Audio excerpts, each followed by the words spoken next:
poquito de luz. Bueno, para los que, creo que algunos sí los conozco y algunos sí me conocen, pero otros no. Veo caras que no había visto. Bueno, tengo rato que no vengo, pero ahora agradezco primeramente a Dios la invitación a estar aquí entre ustedes. Agradezco a nuestro pastor Carlos por la confianza que me da, a mi familia que me apoya, también vinieron, si oyen aplausos y eso y bueno, me presento, para los que no me conocen, mi nombre es Misael Puente Reyes, estoy por cumplir 53 años, gracias por esto. Voy a cumplir el viernes, entonces, pero creo que el primero, ¿verdad? Gracias. Digo, no quiero, le decía al pastor, no quiero asustarlo ni nada. La última vez que vine, prediqué el domingo y al día siguiente cerraron todo, llegó la pandemia. Entonces digo, no quiero decir nada. No, digo, gracias, había habido otras oportunidades de venir a predicar, pero pues no habíamos conseguido, a lo mejor en fechas y cosas así. Pero bueno, me da mucho gusto volver a estar aquí entre ustedes. Les compartía mi nombre y les comparto también mi oficio. Mi oficio es ser sastre, yo hago ropa, trabajo ropa. Y me da mucho gusto poder compartir esta parte de lo que vamos a ver el día de hoy. Pero quiero, antes de... Sí, claro.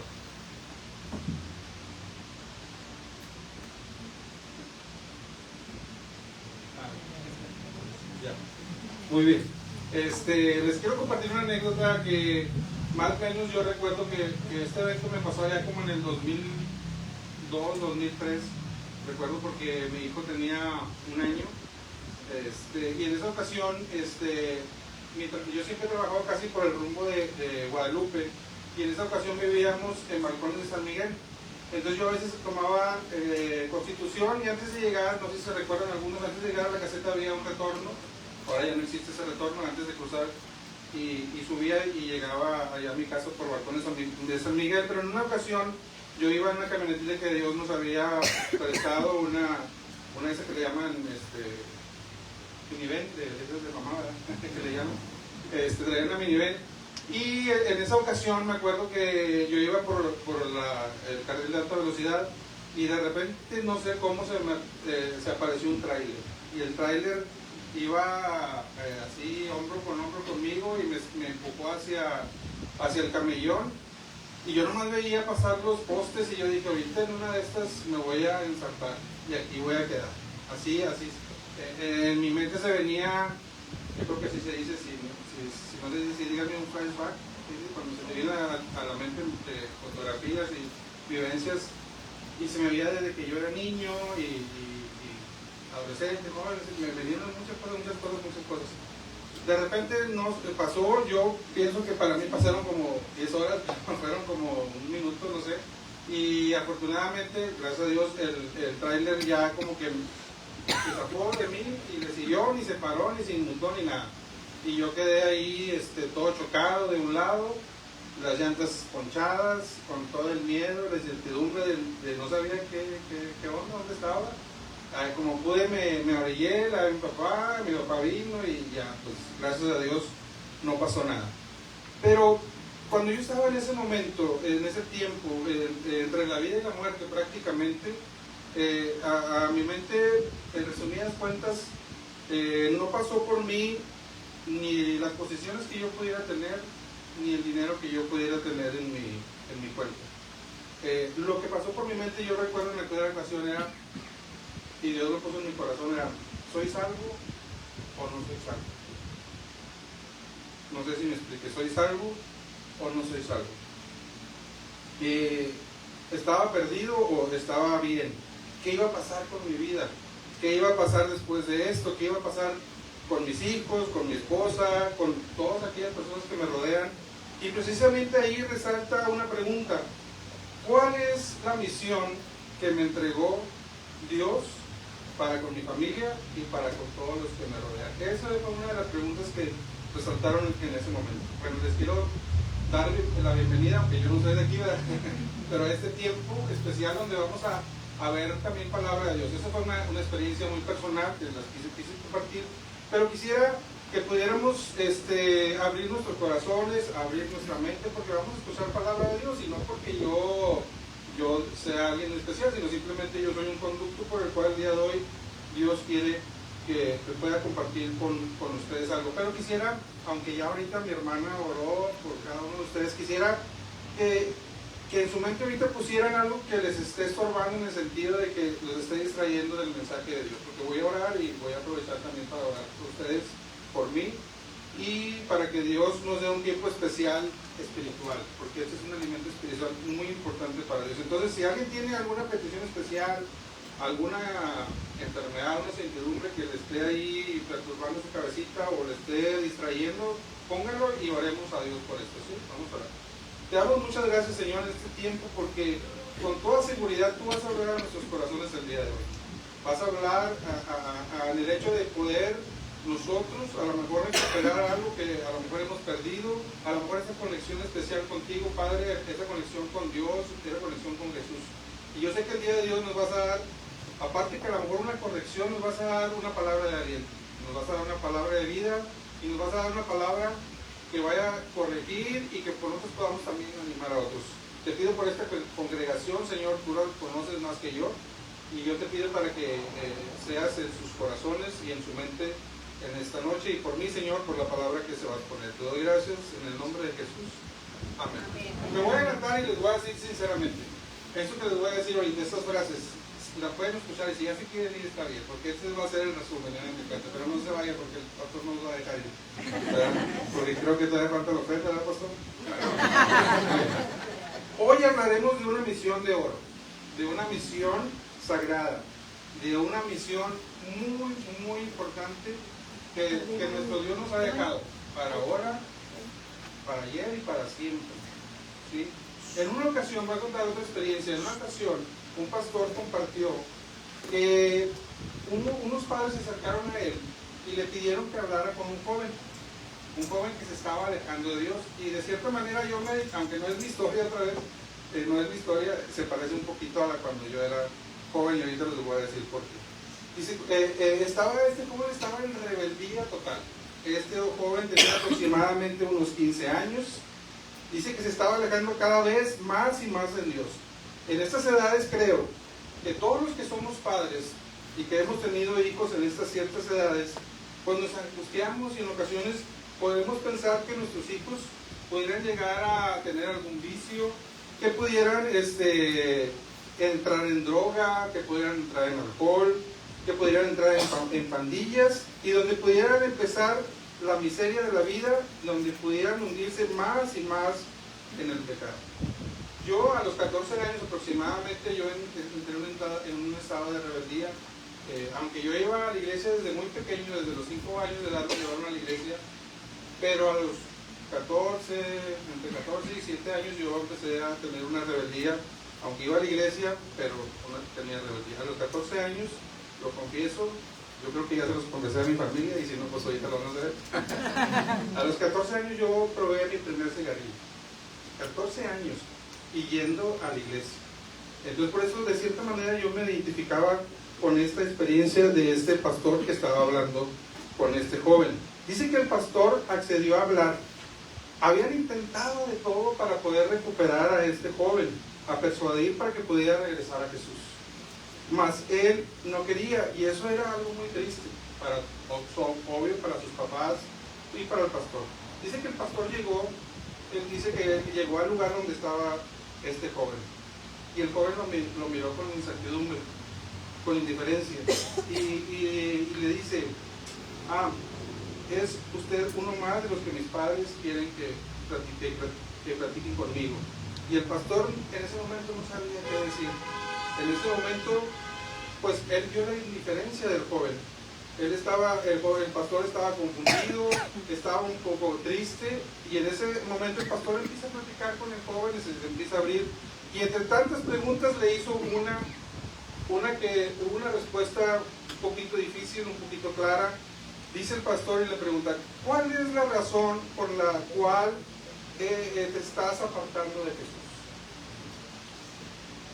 Y este joven dio una respuesta que la verdad llenó el corazón de incertidumbre, de dolor al pastor, y el joven le contesta, ¿usted sabe por qué quiero no saber nada de Dios? El pastor le dice que sí, dice, la razón es simple, dice, porque usted no conoce a mis padres. El joven le dice al pastor, usted no conoce a mis padres. Y el pastor le dice, bueno, ¿qué fue lo que pasó con tus padres para que digas esto? ¿Verdad? Dice, y él le contesta, si el Evangelio, si Jesús no pudo hacer nada en la vida de mis padres, yo no necesito el Evangelio, yo no necesito Jesús. Qué tremendo, ¿no? Qué tremendo que un joven pudiera decir esto de sus papás. Que el Evangelio ni Jesús había hecho nada por ellos, a pesar de que ellos iban a una iglesia. Por eso yo les decía, yo iba a una iglesia, pero era rebelde. Pero en la iglesia me presentaba como, pues bueno. Entonces fue algo bien difícil lo que acababa de escuchar el pastor. Y la realidad es que pues el pastor ya no sabía qué decir, ¿verdad? ¿Qué le digo, verdad? ¿Qué pasa? Los hijos absorben y ven todo lo que los padres son. Los hijos ven todo lo que los padres son y lo que en realidad son. Hay una frase que dice, los hijos no son lo que uno quiere, son lo que los padres son. Yo la verdad a veces observo sobre todo a mi hijo, algunos de ustedes lo conocen, y a veces veo actitudes mías y digo, pues, no digo que mi hijo sea malo, porque no creo que sea así, pero a veces tiene algunas actitudes muy personales. Entonces la realidad es que los hijos son no lo que uno quisiera que fueran, sino son lo que nosotros como papás somos. Y eso puede ser un arma de dos filos, ¿verdad? O ven lo bueno, que sería lo ideal, pero también pueden ver lo malo, ¿verdad? Y la realidad es que esta frase tiene mucha razón. Uno puede aconsejar, uno puede dar palabra, podemos hacer todo por nuestros hijos, pero finalmente nuestros hijos no nos harán caso a menos que ellos vean en nosotros si funciona todo eso que nosotros estamos diciendo. En otras palabras, nuestros hijos quieren ver acciones y no nomás palabras, ¿verdad? Al abrir la Biblia, vamos a leer este pasaje. De la Biblia encuentro uno de los textos más tristes y preocupantes en la Biblia. Hay varios de tristes, pero este es uno de ellos. En el libro de Jueces, capítulo 2:10, acababa de morir Josué, y dice la Biblia, sí la tiene ahí, ¿verdad? Sí.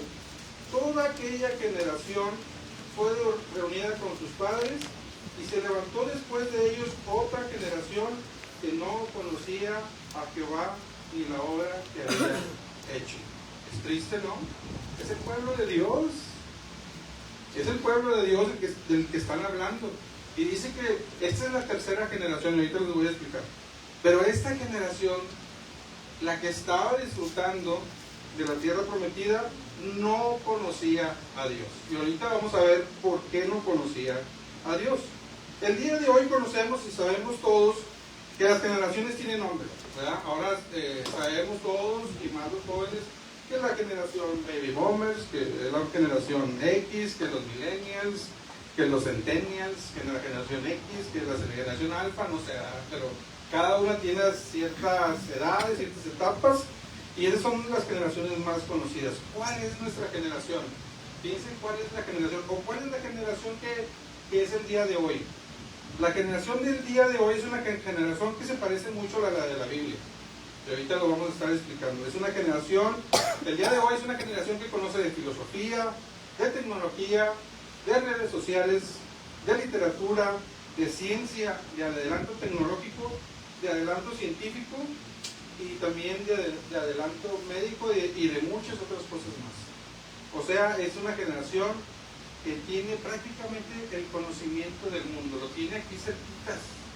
Se mete en internet, lo que quieras buscar y lo encuentras, ¿verdad? Entonces lo tenemos todos muy cerquitas. Pero ¿saben qué? No conocen a Dios. Los jóvenes de hoy no conocen a Dios. Eso es triste. Digo, no voy a hablar, voy a estar hablando en términos generales. Yo sé que aquí hay muchos jóvenes y muchos jóvenes que conocen a Dios, ¿verdad? Ya no vinieron, conocen a Dios, pero la gran mayoría de la juventud del día de hoy no conoce a Dios. La primera, y les explico de las generaciones de la Biblia, la primera generación que salió de Egipto, ¿se acuerdan cuando Dios usó a Moisés para sacar a la tierra de su esclavitud en Egipto. Esa es la primera generación. Pero esa generación murió en el desierto. ¿Se acuerdan que era una generación bien terca y estuvo dando vueltas y vueltas y vueltas y vueltas? Y hasta que se murieron. Y dice que hubo otra generación que nació en el desierto, ¿verdad? Y esos llegaron a la tierra prometida. Pero también se murieron. Entonces hubo una tercera generación que ellos ya disfrutaban de lo que era la tierra prometida. Esa es la tercera generación. ¿Sí? Estaban disfrutando de todos los placeres que Dios había dicho, que Jehová les había prometido en aquel tiempo. Era la tercera generación, esa que no conocía a Dios. Cada uno vivía, dice la Biblia, que como querían. Estaban cómodos, disfrutaban. Dice la Biblia que la tierra que fluía leche y miel.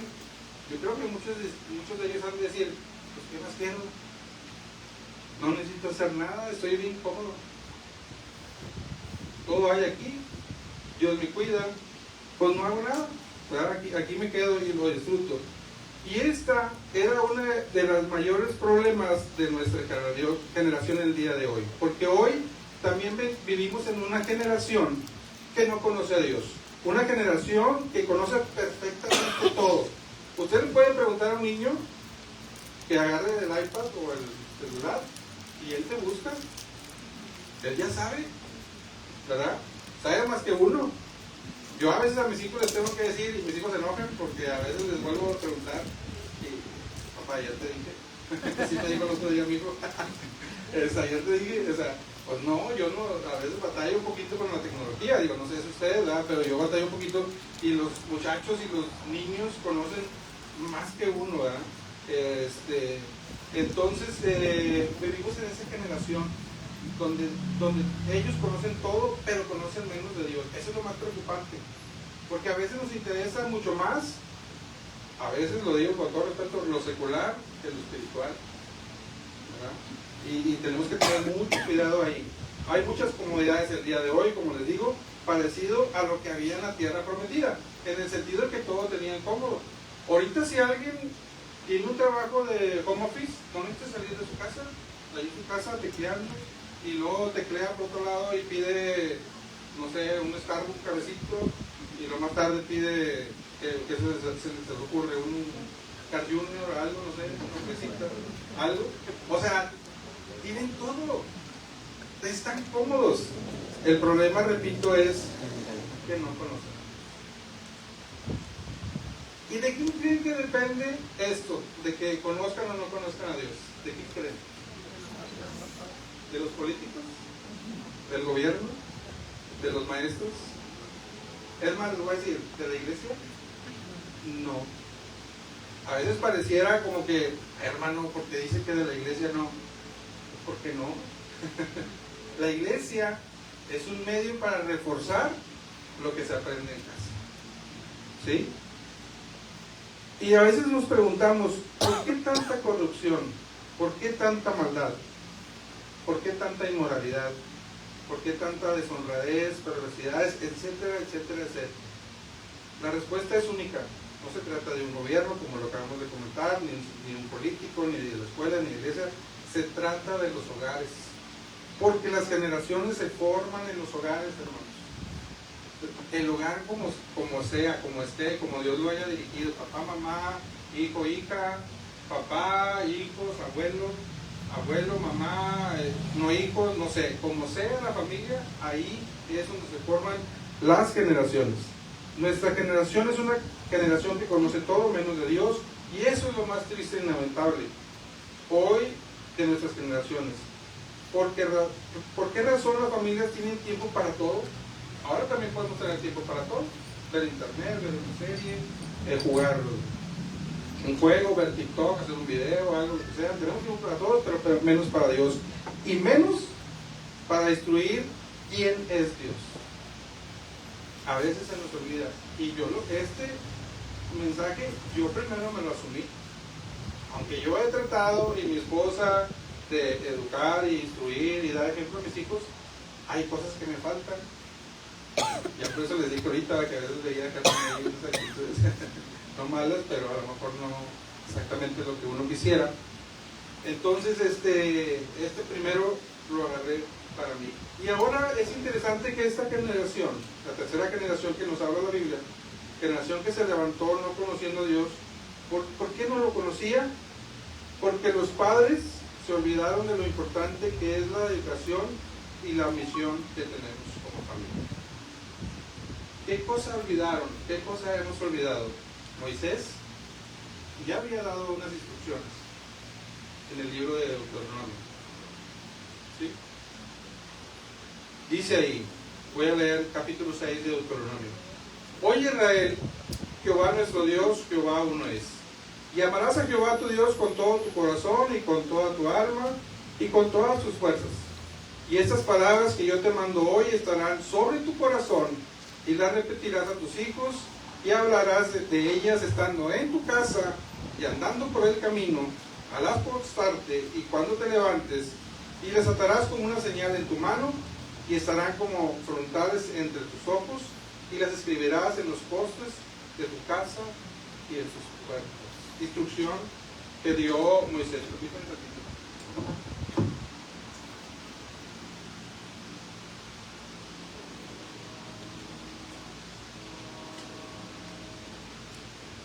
Cuando me toca predicar me pongo un poquito nervioso y se me seca la boca y también me dan ganas del baño.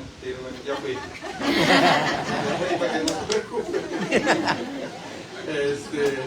Por eso me tomo el agua. Aquí viene lo importante del consejo de la instrucción de Moisés. ¿Cuál fue la instrucción de Moisés? Primero dice, fíjense lo que dice, muy interesante. Amarás a Dios con todo tu corazón y de toda tu alma y con todas tus fuerzas. Uno no puede dar aquello que yo no tengo. Yo no le puedo dar amor a alguien si yo no tengo amor. ¿Sí me explico? Entonces, no puede dar lo que no tenemos. Y eso es una ley de la vida. Lo primero que pide Dios es que amemos todo de corazón. Porque si le amamos de todo corazón, entonces podemos enseñar con todo el corazón. Y cuando hay amor, pues hay lo mejor. Dice la Biblia que Dios es amor. Si tenemos a Dios, pues tenemos amor. Entonces es importante que pensemos en esto. Cuando hablamos de enseñanza, el consejo número 1, hablando de enseñanza, estamos hablando de vida, de estilo de vida. No es te enseño, mira, hacia palito, bolita, cosas así, ¿no? Sino estamos hablando de vida, de un estilo de vida, de hábitos, de disciplina. Entonces, antes de enseñar a nuestros hijos tienen que ver que amamos a Dios. No podemos llegar con nuestros hijos y decirles, sé honesto si yo no soy honesto. ¿Sirve a Dios y yo no le sirvo a Dios? No puedo decirle. Tengo que decir algo que yo tengo, que yo puedo hacer. Y luego, ¿qué? Tratar de corregir lo que no hago, para que ellos también vean lo que pueden. Los psicólogos y todo eso dicen que los niños, nada más hasta los 7 años, la formación del carácter. Eso dicen los psicólogos. Yo lo puedo creer. Pero nosotros estamos caminando en una vida espiritual donde Dios puede hacer lo que Él quiere en cualquier momento y en cualquier tiempo. No me pueden decir, es que ya están grandes. No. Hay un dicho ahí que dice, chango no aprende maroma nueva, ¿verdad? Pero no somos changos. No soy chango. Entonces a mí enséñeme algo. Si no explico, yo sí lo voy a aprender. Entonces en ese sentido no podemos justificarnos y decir, es que ya nuestros hijos ya están grandes, hermano. Es más, ya ni viven conmigo.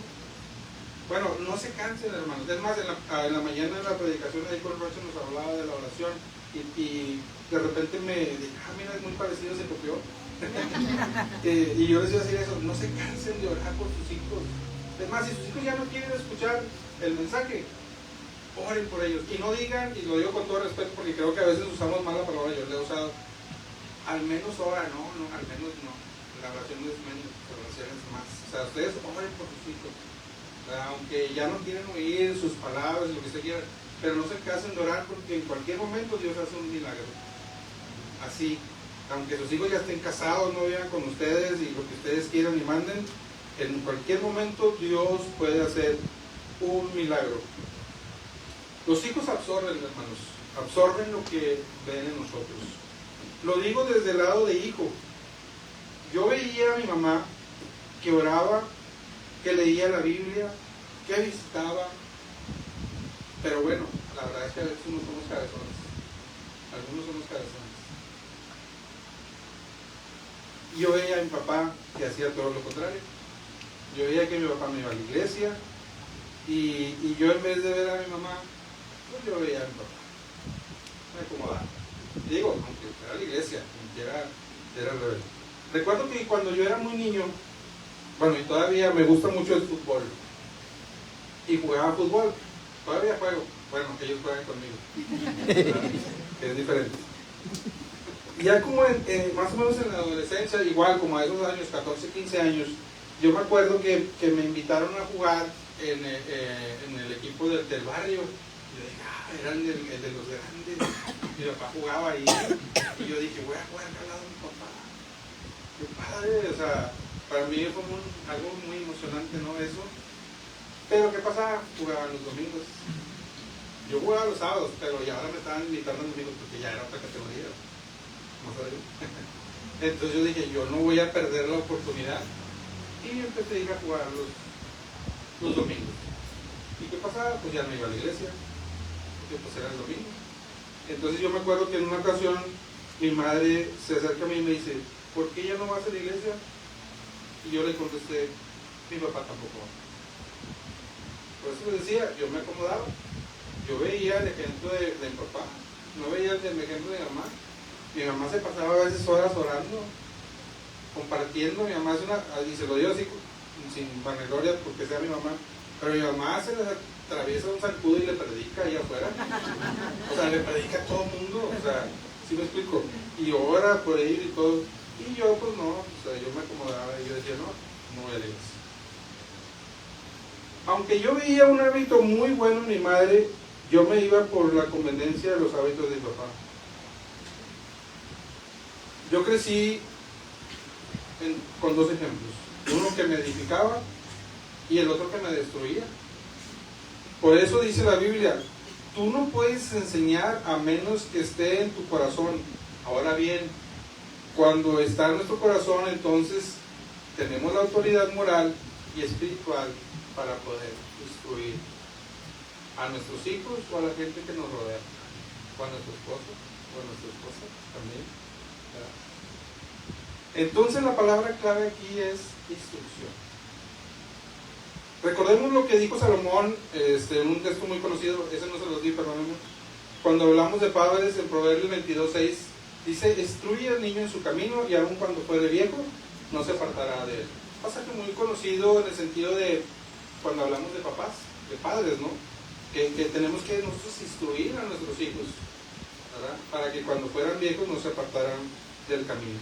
Aquí en estos cortos versículos en los que hemos estado tratando, encontramos tantas cosas que realmente llaman la atención. ¿Qué cosa es instruir? Una de tantas es que la misión más sagrada que Dios instruyó a los padres, a la familia, es una misión. Instruir es una misión. ¿Cuál es la misión? Por eso pregunté casi al principio, ¿cuál es nuestra misión? Ojalá ya la hemos encontrado. Pero al final yo les voy a decir, les voy a dar un dato para que más o menos puedan saber cuál es la misión que Dios nos ha encargado. Nuestra misión es formar buenos ciudadanos aquí en la tierra, ¿sí? Buenos ciudadanos aquí en la tierra, pero también buenos ciudadanos en el reino de los cielos, ¿sí? Que nuestros hijos sepan que tenemos que ser hijos, que sean hijos de gratitud, que le den gracias a Dios, que le pidan a Dios, que confíen en Él, ¿verdad? Que crezcan en su palabra. O también de cualquier otra integrante de la familia. Nuestra misión es que la familia pueda salvarse, que la familia pueda estar unida, no solo aquí, sino también en la eternidad. Esa es parte de nuestra misión que Dios nos está pidiendo ya de hace tiempo, pero vamos a poner el día de hoy. Ya lo que hicimos ayer o anteayer, ya vamos a dejarlo. ¿Qué vamos a hacer de aquí en adelante? De hoy en adelante, de ahorita en la noche, de ahorita que largamos, ¿qué vamos a hacer? Aquí yo mencionaré una frase que es muy extraordinaria. Mientras las casas se construyen con ladrillos, las familias se construyen con principios. Otra vez. Cuando las casas se construyen con ladrillos, las familias se construyen con principios. Podemos tener la mejor casa, la mejor comodidad, pero la familia no se construye con dinero. Y si lo tenemos está bien, o sea, no es por ahí el hecho de decir que esté mal. No es por ahí, ni con ladrillos se construye con principios. Y ahí viene la parte de instrucción, la parte que Dios nos está pidiendo que hagamos. ¿Qué otra cosa significa? Significa dedicar exclusivamente o consagrar. ¿Qué cosa tenemos que dedicar? El tiempo. El tiempo. Muchas veces se escucha que es mejor dar calidad de tiempo que el tiempo, y muchas veces con los hijos, y sobre todo si son pequeños, los hijos necesitan tiempo, todo el tiempo que uno les podamos dar, y sobre todo para cuando necesitamos instruirlos. Si los hijos no ven el ejemplo que debemos seguir, de dedicar tiempo y de consagrar ¿qué? Pues las capacidades y también nuestras actitudes, las virtudes y otra vez el tiempo. ¿Qué consagramos? Capacidades, actitudes y tiempo. Recuerda que cuando se habla de familia y específicamente de educación de los hijos, no solo se trata de calidad de tiempo, lo que estaba mencionando, sino de calidad de tiempo. ¿Para qué? Para que pueda llegar a una buena instrucción. Y lo digo con todo respeto. ¿Qué pasa el día de hoy con nuestros hijos, sobre todo cuando son muy pequeños? Y estamos a lo mejor hablando de iglesia y Biblia, y nuestros hijos están ahí a un lado. ¿Vamos a jugar? A lo mejor está bien un momento, pero ¿qué más podemos hacer por ellos? ¿Qué más vamos a hacer por ellos? ¿Qué más significa instruir? Número 2, educar. La educación no es solo enseñar, involucra todas las áreas de la vida, incluyendo la disciplina formativa. No esa del desahogo de ira, no es la disciplina de castigarlos, la disciplina se refiere a otra cosa, porque hay veces que los hijos pues nos exasperan un poquito, ¿verdad? Bueno, y nosotros también exasperamos a nuestros hijos. Entonces no es por ahí en cuanto a la disciplina. La educación es más amplia y hay que pedir sabiduría para que podamos realmente educar. Dios dice que cuando nos hace falta sabiduría, se la pidamos. Estamos a una oración de pedir sabiduría. Si no la tenemos es porque no queremos, realmente. Si no sabemos tomar decisiones, es porque no le hemos pedido la sabiduría a nuestro Dios.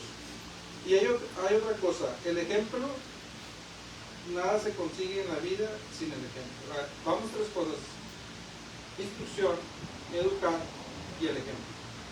No se les olvide, nuestros hijos no son lo que uno quiere que sean, sino lo que nosotros somos. Eso tiene que quedar bien claro en nuestra mente y en lo que pensamos. Hay una historia de un abuelo, de un hogar. En un hogar, vamos a llamarle común, papá, mamá, tenían 2 hijos chiquitos, no sé, 7, 8 años, 9, y dice que siempre comían juntos a la mesa, papá, mamá, el abuelo y los hijos.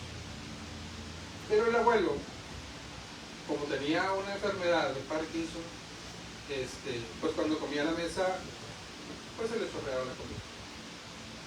No podía comer como los demás, y le habían puesto los papás de repente como que se empezaron a sentir incómodos con la presencia del abuelo, y lo que hicieron los papás fue poner una mesita muy bonita, por cierto, en un rincón de la cocina. Lo pusieron ahí y le pusieron un plato muy grande. Dice la historia que pusieron un plato muy grande de madera, y el abuelo comía ahí. Mientras los demás integrantes comían de ese lado, el abuelo comía de este. En una ocasión, el hijo estaba muy esmerado jugando con sus juguetes. El niño tenía unos juguetitos de plástico que eran como herramientas. Un cerrujito, un martillito, clavitos, todo así. Y de repente el papá vio que el niño estaba muy esmerado haciendo algo ahí, y vio que tenía una tabla, un pedazo de madera, y el papá se le acerca y le dice: ¿qué estás haciendo, hijo? Ah, pues es que estoy haciendo un plato de madera grande, para que cuando tú te hagas viejito, te vamos a poner allá en un río. Dijo el niño, imagínense. ¿Qué había absorbido el niño? Pues lo que hicieron con el abuelo. ¿Sí? O sea, los niños absorben todo lo que nosotros ven en nosotros. Entonces, es importante que pensemos en el ejemplo. ¿Qué cosa había absorbido el niño? Lo que el padre había hecho. Hay una frase que dice: más vale un gramo de ejemplo que una tonelada de palabras. Y esto es real, realmente es para reflexionar. Ahora la gente ya no quiere oír sermones, y no estoy hablando de sermones como de que se para uno y predica, sino sermones de esos de que vas con alguien y le vas a decir algo y ya te dice: ya vas a empezar con un sermón. Eso ya no quiere oír la gente. ¿Sabe qué quiere ver? Ejemplos de vida.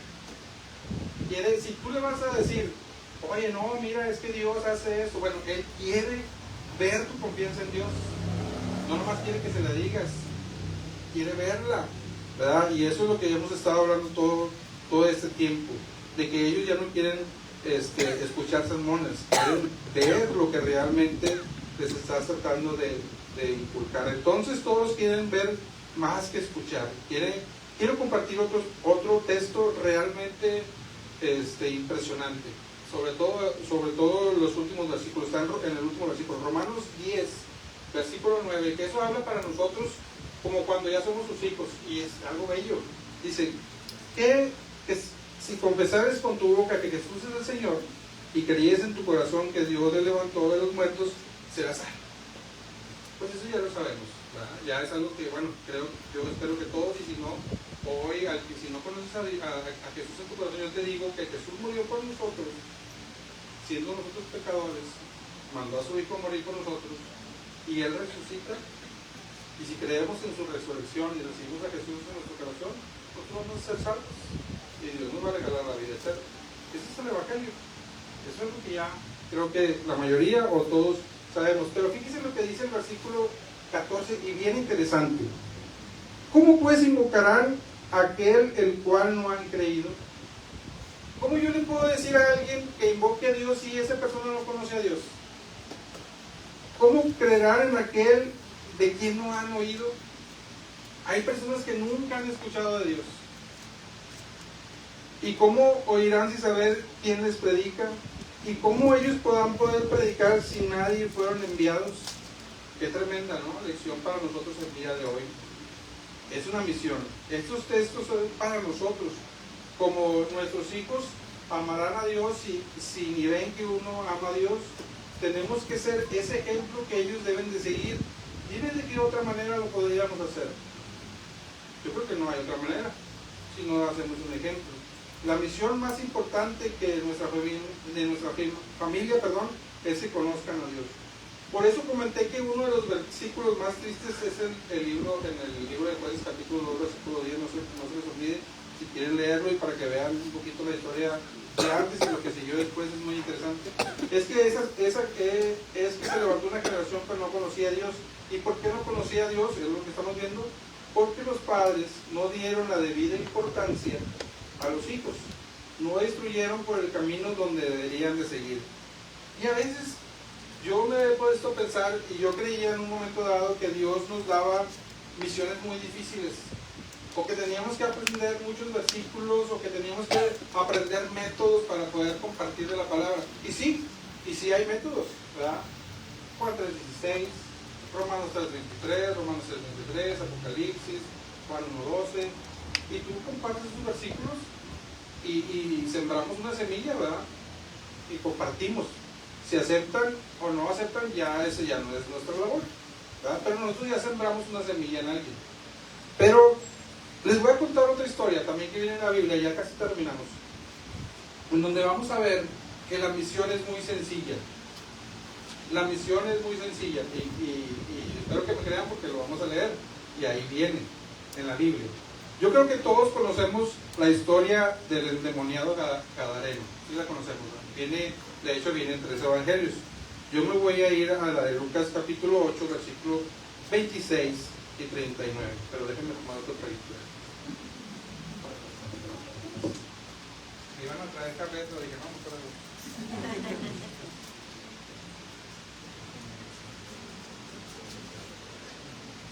dice la Biblia.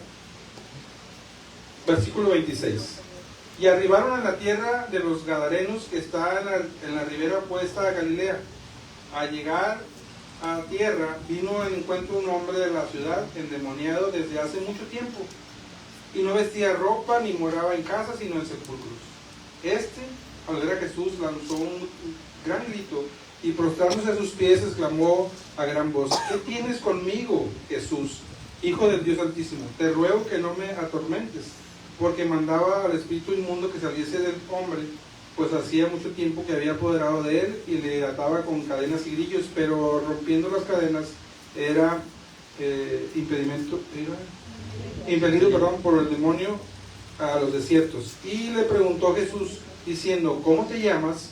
Y él dijo: Legión, porque muchos demonios habían entrado en él. Y le rogaba que no los mandase ir al abismo. Había ahí un hato de muchos cerdos que pasían en el monte, y le rogaron que no les dejase entrar en ellos, y les dio permiso. Y los demonios salidos del hombre entraron en los cerdos, y el hato se precipitó por un despeñadero al lago y se ahogó. Y los que apacentaban los cerdos, cuando vieron lo que había acontecido, huyeron. Yendo dieron aviso a la ciudad y por los campos, y salieron a ver lo que había sucedido. Y vinieron a Jesús, y hallaron al hombre de quien habían salido los demonios sentado a los pies de Jesús, vestido y con un cabal juicio, y tuvieron miedo. Y los que lo habían visto le contaron cómo había sido salvado el endemoniado. Entonces toda la multitud de la región alrededor de los Gadarenos les rogó que se marchase de ellos, pues tenían un gran temor. Y Jesús, entrando en la barca, se volvió, y el hombre de quien había salido los demonios le rogaba que le dejase estar con él. Fíjense, el hombre rogaba estar con él. Era algo que él anhelaba. No fue algo así de que: ¿puedo ir contigo, Jesús? No, no puedes ir, ya me voy. No, dice que le rogaba: yo quiero estar contigo. Dice, pero Jesús le despidió. Y aquí viene lo más interesante y una misión que nos toca también a nosotros. Vuélvete a tu casa y cuenta cuán grandes cosas ha hecho Dios contigo. Y él se fue publicando por toda la ciudad grandes cosas que Dios había hecho Jesús con él. ¿Qué nos pide Jesús que hagamos? Lo que Dios ha hecho en usted, eso ve y cuenta. Creo que para mí es como sencillo. Para mí, bueno, no sé para ustedes. Porque vas a contar una experiencia tuya. O sea, no me tengo que aprender ni versículos. Bueno, yo estoy casi seguro que cuando tú empieces a contar tu experiencia, Dios va a poner en tu cabeza versículos que ya tienes ahí y los vas a sacar. ¿Qué ha hecho Dios por ti? Piensa un poquito, ¿qué ha hecho por ti? ¿Te salvó del pecado? ¿Te salvó de la muerte? ¿Te quitó una enfermedad? ¿Restauró relaciones? ¿Qué ha hecho Dios contigo el día de hoy? ¿O en estos días o en estos meses? ¿Qué ha hecho? Bueno, eso que Dios ha hecho contigo, cuéntalo a nosotros. Y eso va a ser un gran ejemplo, una gran enseñanza, una misión de oro que Dios ha puesto en nuestros corazones para otros. Eso fue lo que le dijo Jesús. ¿Qué cosas ha hecho Dios con nosotros? Pues eso hay que contarlo. Que los hijos, que los sobrinos, que los nietos, que los vecinos, que todos los que nos rodeas, lo conozcas a través de nuestro ejemplo. Digo, sí, pero si vemos en general el pasaje, a lo mejor sí está muy centrado en el papá y los hijos. Pero todos tenemos sobrinos, todos tenemos primos, todos tenemos hermanos, todos tenemos vecinos, compañeros de trabajo, alumnos, no sé. Bueno, a esos hay que contarles, a ellos hay que contarles. Si queremos sacar a otros de la oscuridad, déjalos ver la luz que Dios ha puesto, como luciernaguitas.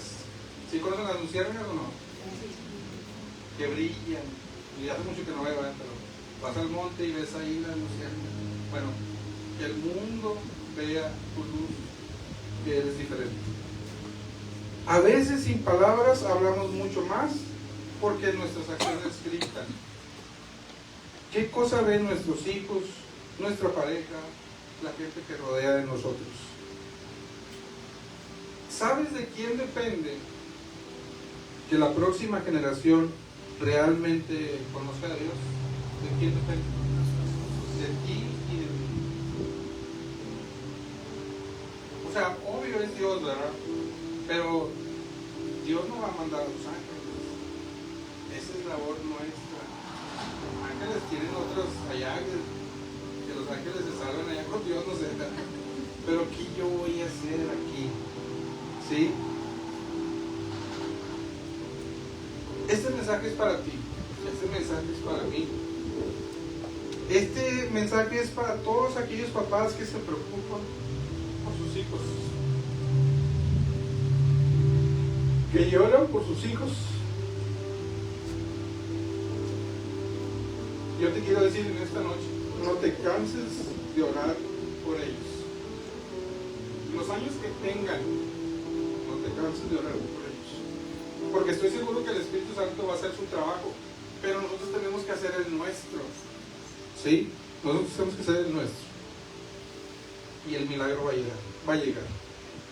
Hoy oramos a Dios por esos hijos alejados, por esa esposa, por ese esposo que no quiere nada de Dios, por esos vecinos que a lo mejor ni te pelan cuando les hables de Dios, pero cuando tienen una necesidad van y te piden oración. ¿A poco no? Bueno, aprovecha ese tiempo. Cuando se acerque tu tía, tu primo, alguien que te dice que tiene una necesidad, aprovecha el tiempo y dile que Dios te ama. Dios me ama y a ustedes también. Dios les bendiga.